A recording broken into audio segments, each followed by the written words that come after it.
Hindi lang sa Pilipinas, kundi worldwide din ang selebrasyon ng 128th Philippine Independence Day. Sa France, itinampok ang mga talento at pagkaing tatak Pilipino.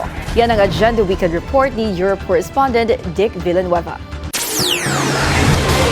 Kasama ng ilang celebrities ang buong Filipino community sa Embahada ng Pilipinas sa France sa pagdiriwang ng ika-128 taong anibersaryo ng ating kasarinlan. Ginanap ang Philippine Independence Day sa Salle des Fêtes ng 16th District Municipality ng Paris.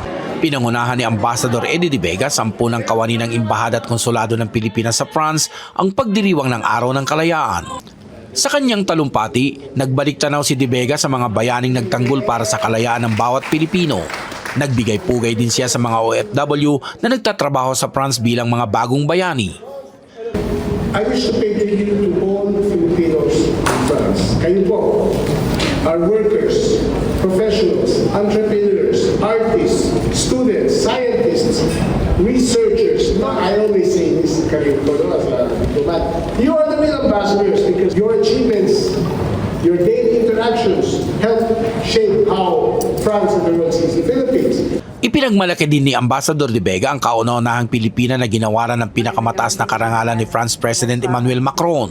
Because today is Independence Day, sometimes we put a lot of limits on what we think that we can do, and I think the message for Independence Day is freedom, not just from like political freedom, the way we think about it when we think about Independence Day, but freedom from inherited narratives, freedom from inherited limits, freedom to imagine things as much bigger than, they normally are. Isa sa mga highlights ng programa ang pagtatanghal ng mga awiting kundiman ng mga awit na nakabase sa Europa. Present din sa event ang celebrity couple na sina Dr. Becky Bello at Haydin Ko. I love my country so much and I'm still very proud of it. I know Filipinos are wonderful individually. I know all of you.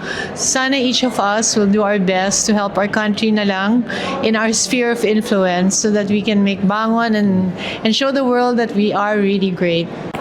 Sa pagtatapos ng programa, pinagsaluhan ng lahat ang mga tradisyonal na putahing Pinoy na inihanda ng Embahada.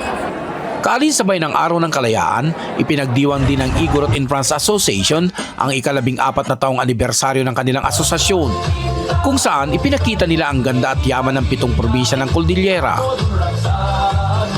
This is the 14th anniversary celebration of Igorot in France Association to present the different cultures of the 7 provinces of Cordillera.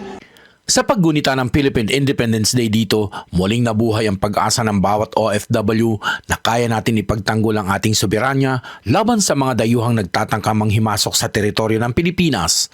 Para sa Agenda Weekend, Dick Villanueva, Billionaire News Channel, Paris, France.